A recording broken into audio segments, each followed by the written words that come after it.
Okay, so in tonight's video, we're talking about how did the actions of Martin Luther initiate the formation of other Protestant sects.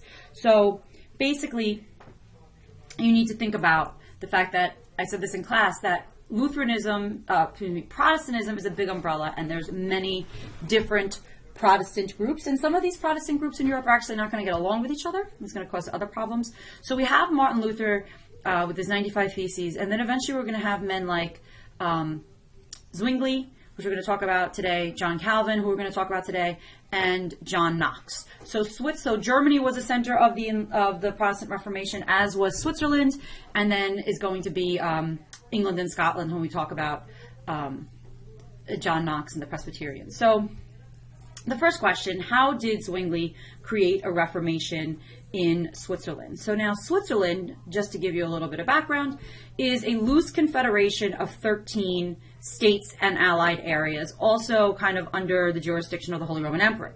Now, if you think about Switzerland today is a country that has 3 different official languages, Italian, German, and French, and that kind of shows you how Switzerland is kind of where those 3 countries meet. So Zwingli was alive from 1484 until 1531. Now, let's see if I'll actually be able to write on that. So 1484 to 1531.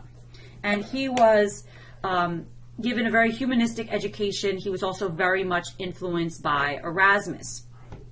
So in 1519, he became the people's priest in the main church in Zurich, in Switzerland. Now, remember I told you that as people were becoming more and more discontented with the Catholic Church, the city governments were appointing people preacherships and allowing them to kind of like administer to the spiritual needs of the people. And that's kind of how he started out. He was the people's priest in the main church in Zurich, and he decided to end clerical celibacy. And he basically felt that whatever lacked literal support in the scripture was not to be believed or practiced. So he believed in a strict interpretation of the Bible. So on January 29th, so January 29th, 1523, the government granted sanction to what was known as the scripture test. So they kind of followed Zwingli's ideas, and if it wasn't in the scripture, they weren't going to follow it. And so Zurich becomes the center of the Swiss Reformation.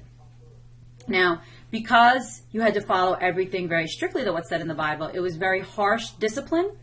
And this is going to be some of the first examples of what we refer to as puritanical Protestantism. Like when we think of like the Puritans who eventually come and settle in the United States, they believed in a very pure interpretation of the Bible, very strict interpretation of the Bible.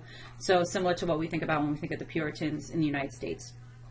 So Luther and Zwingli actually tried to unite the German and the Swiss Protestants, but their dreams of uniting the 2 groups together actually fell apart because they actually were arguing over the role of the Eucharist, and was Christ spiritually and bodily present during the ceremony of the Eucharist. So that those like divisions over that practice within the church service actually kind of split them.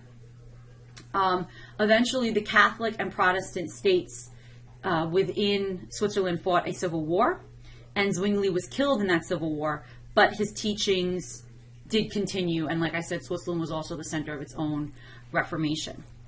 So the next question takes us to the Anabaptists, and we mentioned the Anabaptists in class today, that many of the peasants who kind of were disenchanted with Luther because they wouldn't support them in the peasant revolt eventually turned to the Anabaptists. So the Anabaptists were the more radical groups of the Reformation. So how did the Anabaptists radicalize the Reformation?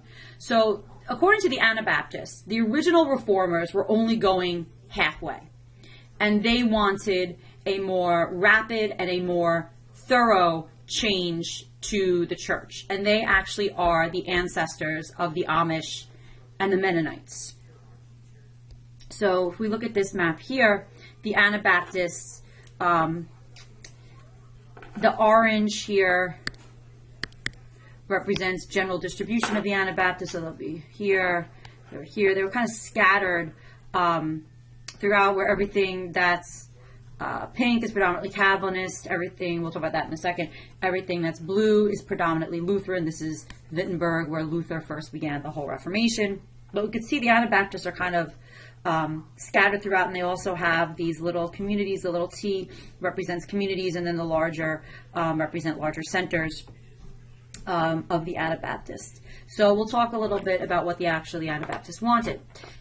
First off, they rejected infant baptism. They believed only in adult baptisms, because when a person is baptized, they are brought into the church, brought into the faith.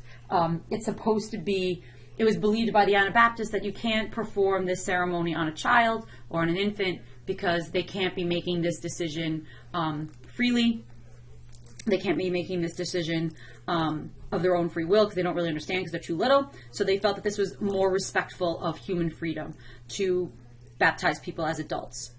Now, one of the prominent leaders of the Anabaptists was a man by the name of Conrad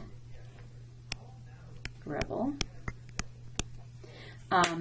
His dates are 1498 to 1526.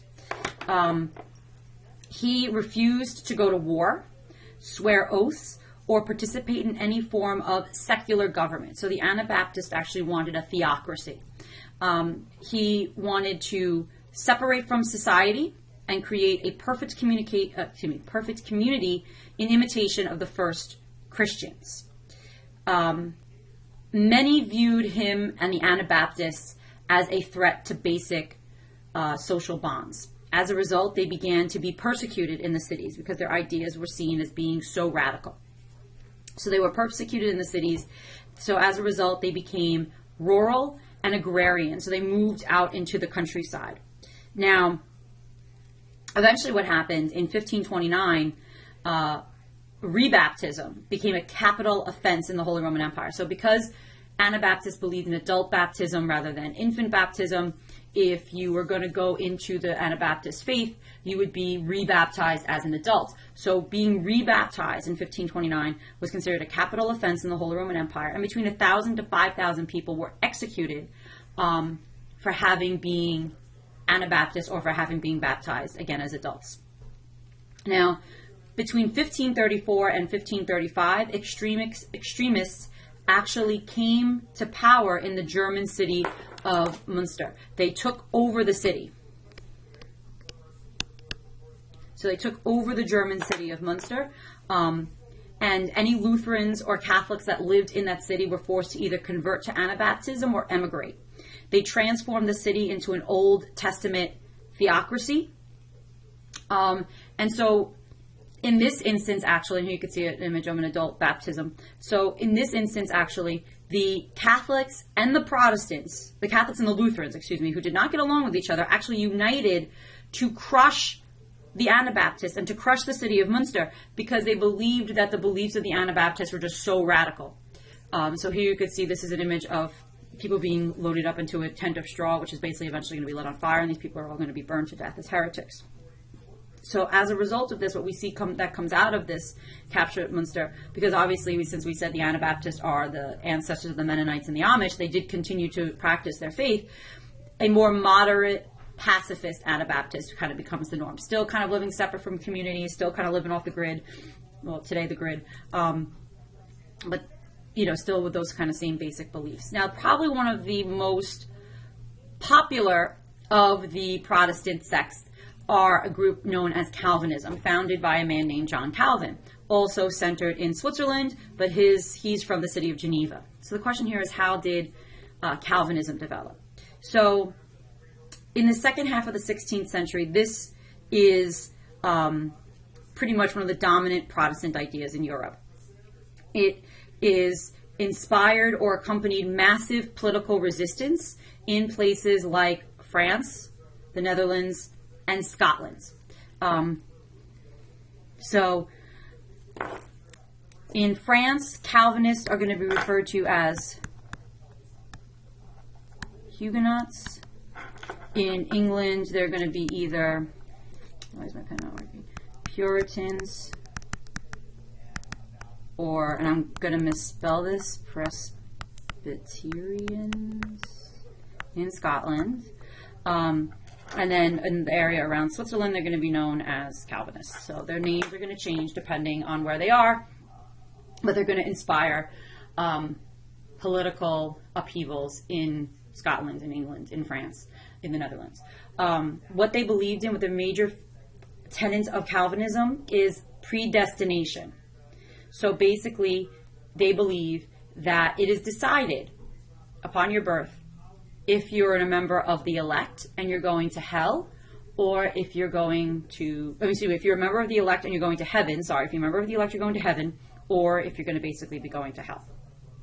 So what they wanted to do is reorder society according to God's plan. Strict theocracy. Again, think of the Puritans that settled in, the 13 colonies in like Massachusetts Bay. Like those people lived very rigid, simple lives, were in church for 6 hours on Sunday. The only thing they did for fun was read the Bible. There was no dancing, there was no music. They dressed in very somber colors. Like that's kind of what this belief is.